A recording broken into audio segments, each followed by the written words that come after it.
Salut chers téléspectateurs, bienvenue dans votre émission En route avec Dieu. Aujourd'hui, nous parlons de la souffrance émotionnelle au sein de l'Église. Et à cet effet, nous avons invité sur ce plateau Madame Nguneba Bakiono, qui est formatrice régionale du programme de guérison des traumatismes. Bonsoir madame. Bonsoir. Et bonsoir parce que vous voyez, nous sommes déjà en nuit, c'est la nuit. Oui. Comment est-ce que vous allez? Je vais bien. D'accord. Merci d'avoir honoré à cette invitation. D'accord. Aujourd'hui, nous parlons des souffrances au sein de l'Église, des souffrances émotionnelles, la précision vaut la peine, au sein de l'Église. Et maintenant, en tant que formatrice d'un programme concernant bien sûr la guérison des traumatismes, j'aimerais déjà que vous commenciez par nous parler de ce programme. Depuis combien de temps il existe et puis quel a été le déclic en fait de sa création? Ok. Merci beaucoup. Merci pour l'opportunité que vous me donnez sur votre plateau. Et le programme de guérison des traumatismes a commencé en 2002. Et en RDC, après la guerre, les pasteurs des églises ont constaté que le comportement des membres avait changé. Les gens ont commencé à se comporter de façon étrange. Donc, ils se sont concertés et ils ont décidé de se réunir avec les missionnaires qui étaient sur place là-bas et des professionnels de la santé mentale. C'est à l'issue de leur rencontre qu'est né un document qui a servi de base au programme de guérison des traumatismes.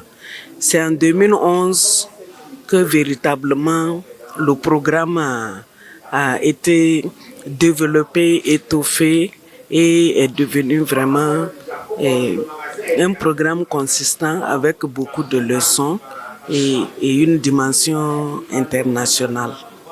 D'accord. Et on aimerait bien savoir, depuis tout ce temps, quels sont le genre d'activités ou bien d'actions que vous menez concernant bien sûr ce programme. Le programme en lui-même contient les activités qu'on doit mener. Comme c'est un programme de guérison des traumatismes qui est basé sur la Bible, et nous voulons équiper les églises à accompagner les personnes qui souffrent de blessures du cœur. Donc, avant de commencer, nous sensibilisons les leaders d'église et nous leur présentons le programme et nous demandons leur adhésion. Et c'est une rencontre généralement qui dure un jour, au cours de laquelle on leur présente le contenu du programme, les sujets qui sont abordés avec tous les passages bibliques qui soutiennent ces sujets-là. Et on fait une expérience de guérison avec eux, c'est-à-dire on leur donne l'occasion de parler de leur propre souffrance, de faire une lamentation ou de s'adresser à Dieu pour exprimer leur souffrance. À l'issue maintenant de cette rencontre-là, on leur demande s'ils sont intéressés d'intégrer ce programme à leur ministère quotidien. Ça, c'est la sensibilisation. S'ils sont d'accord, on leur demande d'envoyer des gens pour la formation et nous donnons les critères de ces gens-là. C'est-à-dire c'est des gens que nous allons former qui, à leur retour, vont accompagner les gens dans l'église. Ils vont conduire les groupes de guérison. Donc, ils nous envoient ces gens et nous organisons les formations. Généralement, nos formations durent une semaine.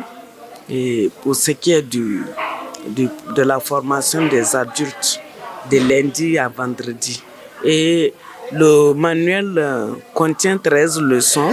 On n'arrive pas à couvrir toutes les 13 leçons, mais dans la semaine, on peut arriver à couvrir 10 ou 11 leçons comme ça. D'accord. Merci. Si vous nous permettez, Madame Bakiono, nous allons avec les téléspectateurs, bien sûr avec le concours de la régie, prendre certaines de vos vidéos en fait qui montrent votre déploiement sur le terrain. Nous voudrons bien sûr avec les téléspectateurs vous voir en activité. Donc on va ensemble regarder cette vidéo chez les téléspectateurs et on vous revient tout de suite. Chaque table aura son rapporteur. Voici les questions de discussion. La première question, Quels sont les facteurs qui affectent la pérennité des programmes de guérison de traumatisme dans votre région? La deuxième question, comment pensez-vous que l'on puisse lever ces obstacles à la pérennité pour que le programme puisse être durable? Ce que nous voulons dire, c'est qu'il y a des personnes qui sont formées sur le coup parce qu'elles sont peut-être émotives ou elles ont été intéressées, mais quand elles découvrent le programme en lui-même, elles peuvent penser qu'ils ne rencontrent pas les désirs premiers de leur cœur et elles choisissent de ne pas réellement le partager de façon intensive. Et comme solution, nous avons proposé faire du critère motivation le principal élément de recrutement des participants pour les formations. En d'autres termes, il s'agit dès la base, pour le trauma healing, lui-même d'établir des critères qui permettent déjà de sélectionner les participants qui pourront effectivement rendre le travail attendu plus tard. Merci. Oui, nous avons noté plusieurs éléments d'obstacles, mais ce que nous pouvons dire, on a noté l'absence sur le plan des programmes. Certains leaders estiment que c'est un programme en trop et qu'ils en ont déjà tellement et qu'ils ont les outils et l'équipement nécessaires pour pouvoir gérer les traumatismes au niveau de leurs fidèles et ainsi de suite.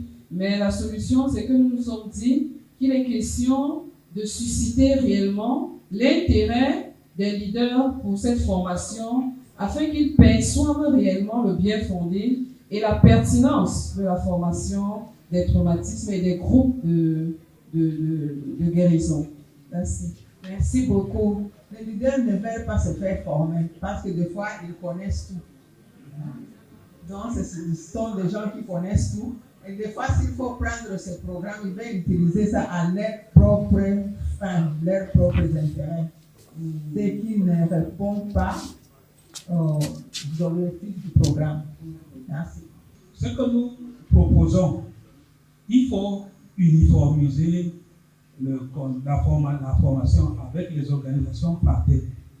Et en plus, nous proposons aussi que de se limiter aux églises. Parce que je vois déjà, il y a le programme Find Our Comfort in God qui parle aussi aux musulmans. Donc, il faut proposer, chercher des partenariats avec les ONG qui font déjà dans le social. Ça va leur faire un très bon programme. Alors, nous sommes de retour sur ce plateau avec Madame Bakiono. C'est un programme très chargé que nous voyons là. Hein.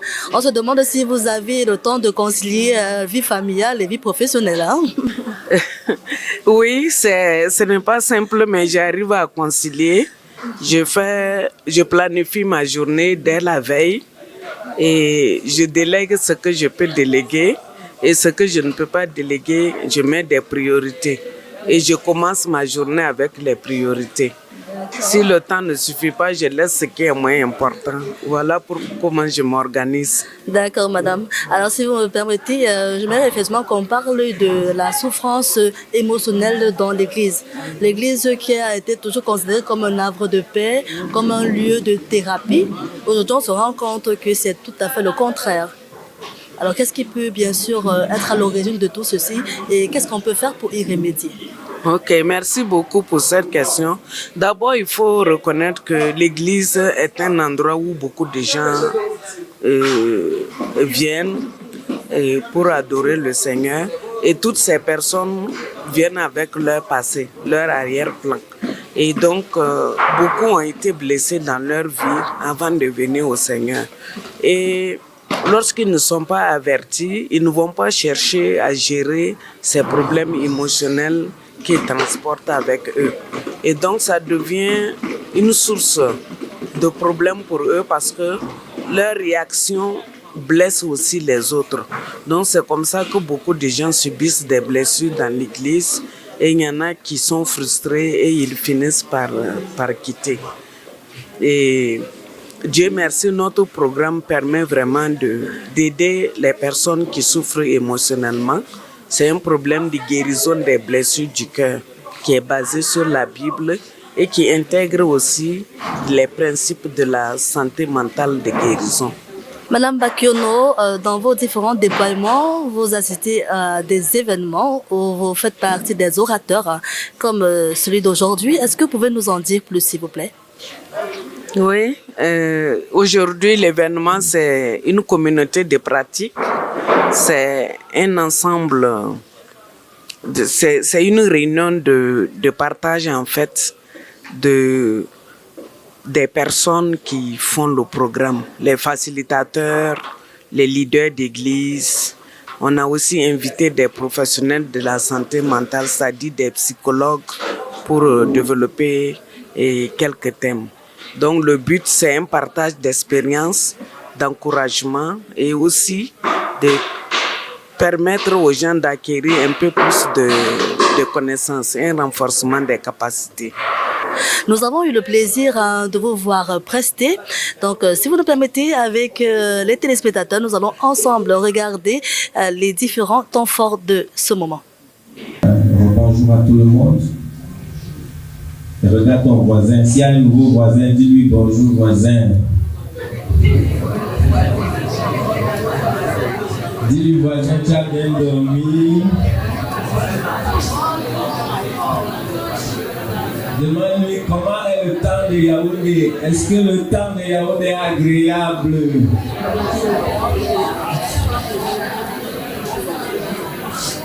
Amen. Bien, bonjour à tous. Je viens de Centrafrique. Ce pays est moins connu dans les conférences internationales. Quand je dis que je viens de Centrafrique, ils disent mais de quel pays? Du Cameroun ou bien du Congo? J'ai dit non, c'est le nom du pays. Donc, pardon. J'ai le plaisir de vous présenter quelques activités que nous avons menées dans le cadre du programme guérison des traumatismes, ce que l'Église peut faire. J'aime bien cette phrase-là, donc ça a tout son sens. Comme le pays est moins connu, vous voyez la carte de l'Afrique, et la RCA en jaune sur la carte de l'Afrique, et ça c'est la carte de notre pays qui est entouré de 6 autres pays, le Cameroun, le Tchad, le Soudan du Sud et le Congo vers la partie sud également. La présence de tous les facilitateurs du Cameroun ici présents est la preuve de l'impact de notre programme. Je sais que chacun de vous a une histoire à raconter. Si vous avez dirigé un groupe de guérison, vous avez certainement une histoire à raconter. Juste une rétrospective en images, on peut remonter. Là, c'est notre première sensibilisation que nous avons menée à Maroc. Il y avait 117 participants en 2017. Maman Geneva est celle qui nous a tenus par la main et nous voulons lui dire merci pour les pas assurés que nous avons fait avec elle. Et la première formation initiale qui a été tenue avec les membres du personnel. Nous avons voulu commencer avec les membres du personnel parce que nous nous sommes dit que ce serait une force. Nous travaillons avec des communautés de programmes de traduction. Nous allons dans les communautés de linguistique et nous leur offrons l'une des composantes de la guérison des traumatismes qui est la guérison orale des traumatismes. Voilà un peu ce que nous offrons le plus à ces personnes-là en nous basant sur leur langue maternelle. De retour sur ce plateau, Madame Bakiono, alors dites-nous s'il fallait donner un mot d'encouragement aux téléspectateurs qui nous regardent actuellement et qui vivent des moments de souffrance, qu'est-ce que ce sera? Merci. Et j'aimerais leur dire qu'ils peuvent trouver la guérison. Et le programme est sur le net. Ils peuvent aller sur le site de traumahealinginstitute.org de American Bible Society. On a mis beaucoup d'éléments là-bas, les informations de comment ils peuvent trouver des groupes de guérison. Et sinon, s'ils sont dans un pays qui implémente le programme, ils peuvent contacter l'Alliance biblique de ce pays-là.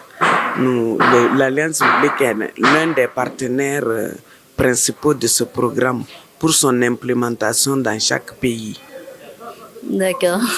Merci Madame Bakono pour cet échange. Nous vous souhaitons un bon vent pour la suite. Merci beaucoup. Je vous en prie. Alors, merci chers téléspectateurs de nous avoir suivis. On reste scotché bien sûr sur la chaîne et on se retrouve pour l'émission prochaine. À plus.